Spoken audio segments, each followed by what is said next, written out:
Hey everyone, and welcome back to a very exciting Battle for Azeroth video. Today we are going to be taking a look at a very early version of the revamped Survival Hunter. When I say revamped, I really do mean it. This is a different spec to what we've played in Legion. So, with Legion, Survival turned into a pure melee spec. A lot of people thought it was a bit weird that Hunters just suddenly forgot how to use a ranged weapon. So here, well, I think this speaks for itself. Yup. That is a ranged ability, and it's Serpent Sting, so it's back in a way that's a bit more traditional to what Serpent Sting used to be. So I just want to very quickly mention something that's extremely important here. This is a very early look at an identity for a spec that is entirely new. So when you take this and compare it to, say, a Destruction Warlock or a Fury Warrior or something like that, something that is well established coming out of Legion and is not seeing many changes, this of course will look extremely rough and unfinished and not that great because, well, this is trying to do something new that will be built up throughout the alpha, whereas a lot of the other classes are entering Legion in a state where they're really not having massive overhauls. So with that in mind, let's just take a look at the core of the new ideas here. So the first thing you'll probably notice is I've got some new buttons down here, and one button isn't there. I'm actually just going to delete some of these because they are talents, and we'll cover them in a bit, but where's Mongoose Bite? Like, the defining part of what used to be the Survival Hunter. Oh, there it is. It's a talent now, so that's kind of interesting. Yeah, Mongoose Bite's gone. Mongoose Bite, the talent, actually replaces Raptor Strike, which means that Raptor Strike really is a core of this class. 30 focus, does 1900 physical damage, which is a whole stack of damage. And that's kind of all that it does, really, right now. So that's Raptor Strike. A little bit odd, bit different from what we knew, but let's keep on looking through things. So, Serpent Sting, 15 focus. You fire a poison-tipped arrow, does 440 nature damage, and then additional damage over time, and it's a decently aggressive dot. For me, it does a little bit more damage because of a talent, and it also hits multiple targets because of a talent, but we'll cover that in a bit. We have another new ability with Wildfire Bomb, 40-yard range, 12.9 second cooldown. You throw a bomb at the target, does okay damage, but more importantly, it has a dot, and that dot, as you can see, is a very aggressive one, lasting only 6 seconds, but doing 1400 damage, and it's also one that pulses damage out around 2 targets near it. But then something strange happens. Kill Command. Yeah, Kill Command is here. 40-yard range. So again, we're looking at 3 of our core abilities being at a 40-yard range. This gives your pet the command to kill. It does, like, 600 damage. Really not that much damage at all. But what's important, though, is that it generates 20 focus. Yep, Kill Command is a generator. Very strange. And it's got a 30% chance to immediately reset its cooldown. This means you can have multiple kill commands chaining into each other, which is a bit odd in terms of how it feels. You know, you run in, right, and naturally you sort of think, oh yeah, I got to open with a kill command. No, you've got to open with a Raptor Strike and then do your kill command, or else you'll just be capping focus needlessly. So that's a little bit bizarre. And just in general, the idea of deprogramming kill command in your head to not be your major dot it's a bit strange, I suppose, that they've just called it the same thing as Beast Mastery, but it does something very different. But that's your core abilities. Now, there is one very strange thing. Aspect of the Eagle. So this is a cooldown, grant you and your pet 10% increased crit on all abilities, and it increases the range of Raptor Strike by 40 yards, and it lasts 20 seconds. So look at this for something that's a bit wild. First, we're just going to apply our dots to the target. We're then going to aspect and start throwing out our Raptor Strikes. And yeah, we're throwing like eagles, spectral eagles or whatever, at the target. You just saw it reset its own cooldown there. Of course, you do still want to keep your dots up, which I was sort of failing at.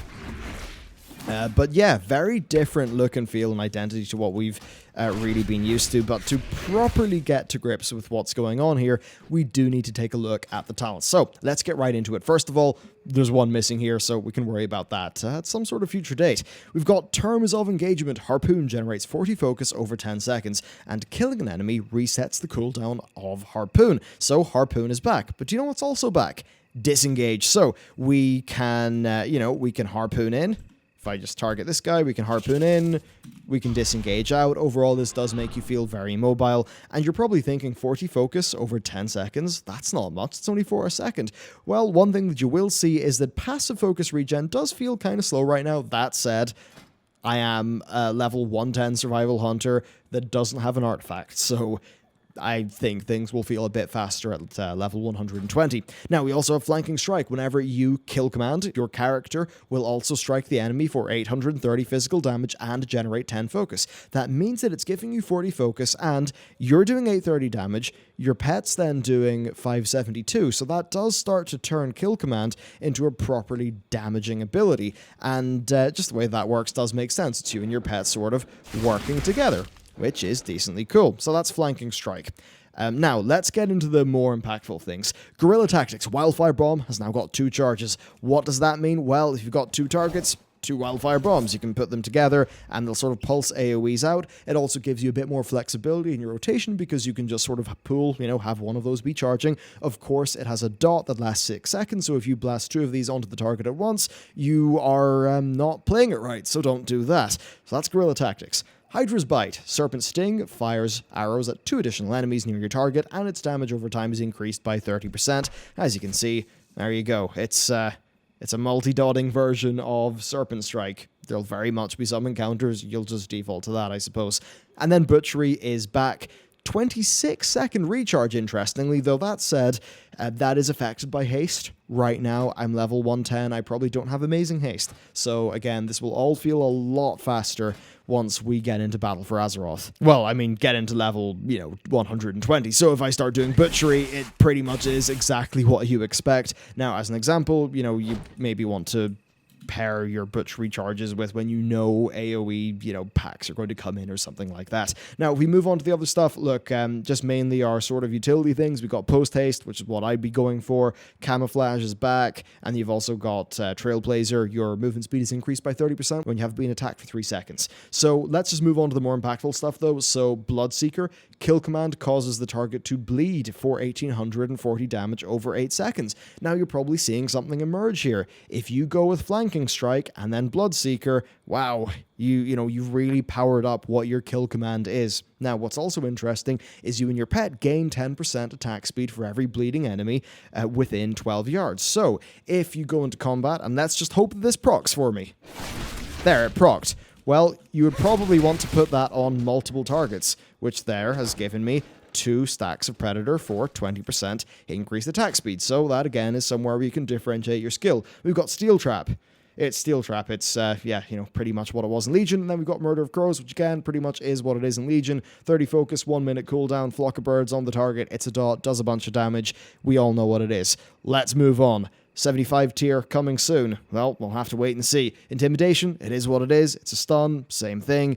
Binding Shot, once again, it's Binding Shot. It has not really changed. It will bind targets within the area. It's Binding Shot. Let's move on to the stuff that really is getting more interesting, though. So, Tip of the Spear. Kill command increases the damage of your next Raptor Strike by 15%. As you can see, you really can go for a kill command optimized build here. But, of course, it does run into a bit of a strange thing. So let's just say I've gone for all these kill command synergies, right? That's making me think, I've got to go to my target, I've got to kill command. No, that's going to generate focus that'll go to waste. What you've got to do is you've got a Raptor Strike and then kill command. But then you've just procced a free kill command, so you need a Raptor Strike again, and you've kind of got to weave them together. This is not a problem once you've actually got decently into your rotation. It just makes their opener feel a little bit clunky in my eyes, and I know clunky is one of the least satisfying and most generic terms to describe something by, but hey, there you go. So that's what Tip of the Spear is. Now, Mongoose Bite. While it's Mongoose Bite, it's back. Does 1,068 physical damage, which is less than Raptor Strike, and of course this replaces Raptor Strike, but it's Mongoose Fury. Every time you use it, you get a stack of Mongoose Fury. Each stack increases the damage of Mongoose Bite for 20% for 14 seconds, and reapplying stacks does not increase the duration of that buff. It just adds to its number of stacks and damage. So what you want to do is cluster these together. So let's just say I put my stuff on this target. I just do maybe 2 Mongoose Bites. We go into our kill command. We're still Mongoose Biting away. And, now we're at 5 stacks of Mongoose Bite. We feel great, though rather unsatisfyingly, we really do need to apply our Serpent Sting. And wow, I really messed that up. But you get the deal. It's basically the Mongoose Fury mechanic that's back. One thing that I would say is Mongoose Fury didn't feel that great at level 100 without an artifact, but it did start to feel great once you moved on to like level 110 and you had a whole bunch of gear. So that's what's going on with Mongoose Bite. Let's change our talents up to Arctic Bola. This is one of our new abilities. So Arctic Bola, 8-second cooldown, 40 focus, which is pretty hefty. It does 2,000 frost damage, which is a decent amount of damage, and it also reduces the target's movement speed. So if I fire out this Arctic Bola, not really the best spell effect, if I'm honest. So that's what that is. It's an 8-second cooldown. It pretty much slots into your rotation. As you can see, you really can bolt on quite a few things to your rotation. Yeah, there's Arctic Bola. If we move on to Chakrams, this is also something that you just sort of bolt onto your rotation, right? So you just have more and more and more things you're throwing out. Chakram, 20-second cooldown, 40-yard range. Doesn't really tie into your focus at all. It fires the chakrams out. As you can see, they do damage when they hit your target initially. They will then come back to you, and on their way back, they will deal more damage. So that's the chakrams. There's a little bit in my head of the Diablo 3 Demon Hunter sort of feel in this class. Like, you've got your little hand bow, you've got your chakrams and your bolas. You feel like a character that's more of a sort of survivalist, gadgeteer style of hunter than the Legion version, which was just some mad, blood-crazed person with a polearm whacking stuff. So that's the chakrams. Now, if we look at Primal Instincts, Harpoon increases critical strike chance of your abilities by 15% for 12 seconds. Then Disengage increases your haste by 15% for 12 seconds, and you can only have one of these effects active at once. Now, if you combine these with Terms of Engagement, oh, you've actually just got yourself the momentum build of a Demon Hunter. Not really, but you kind of get what I mean. Going in and out, in terms of like spatially, that modifies how your gameplay is really going. And for me, this is a really interesting idea. I'm just not too sure if it's actually executed well here. So if I, do this to go in, that's fine. I've got my 15 focus, or no, I've got my 15% critical chance even, so I'm doing more damage, which is great. Then, as an example, what I could do is perhaps disengage out, pop Eagle, and start throwing these Aspect of the Eagled Raptor Strikes out, and maybe I'm also combining this with Tip of the Spear to make those more prominent. Which, I mean, it's a cool like little moment of gameplay, but of course, this is on a 2-minute cooldown. This stuff isn't with Harpoon and Disengage, so this feels like a cool idea which just doesn't slot into the rest of the gameplay that well.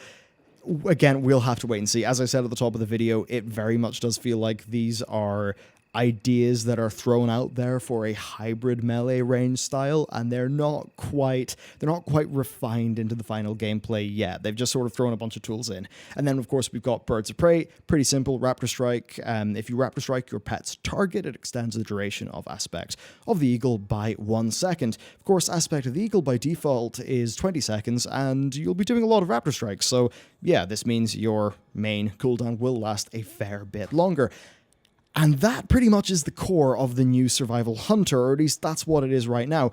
I would expect that what you play when this comes out will be radically different to what I'm playing right now, but I think that some of the core design goals and DNA will persevere, so the idea of being a hybrid of ranged and melee, which to me seems a little bit closer to what people at least idealistically thought was cool about the vanilla Survival Hunter, because as a vanilla Survival Hunter, well, you still had a bow equipped, right? You could still do range stuff, and okay, they've changed how the whole character gear thing works nowadays, but a hybrid of both seems to be a little bit more with the idea of being a Survival Hunter rather than just a new type of melee, which is sort of a bit odd and random when you compare it to what the Hunter used to be. Like, we've got a Serpent Sting here, which makes a bit more sense when you think about what a Hunter is.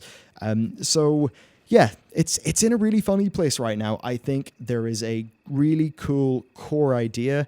I think there are some cool mechanics. I think there are some cool interactions. I mean, no matter what about the overall setup, I think that this looks really, really cool and is fundamentally exciting. So there's a lot of stuff that could be built on here, and I would imagine Blizzard just want to hear your feedback on it. My feedback pretty much is, this is interesting, please keep refining, and yeah, maybe at some point in a few months, there will be a version 2 of this video which covers how this has evolved right? And maybe is something that's pretty close to what you'd actually get your hands on when this expansion comes out. So let me know what you think about this down in the comments. I'm dead keen to hear what the Hunter community thinks about this, given the interesting history of survival over the last few expansions. So let me know. Thank you very much for watching this video. There's a bunch of other Battle for Azeroth content on the channel. The alpha just dropped, so it's going to be a very busy while, but definitely a very exciting one. So yep, cheers guys. I'll see you next time.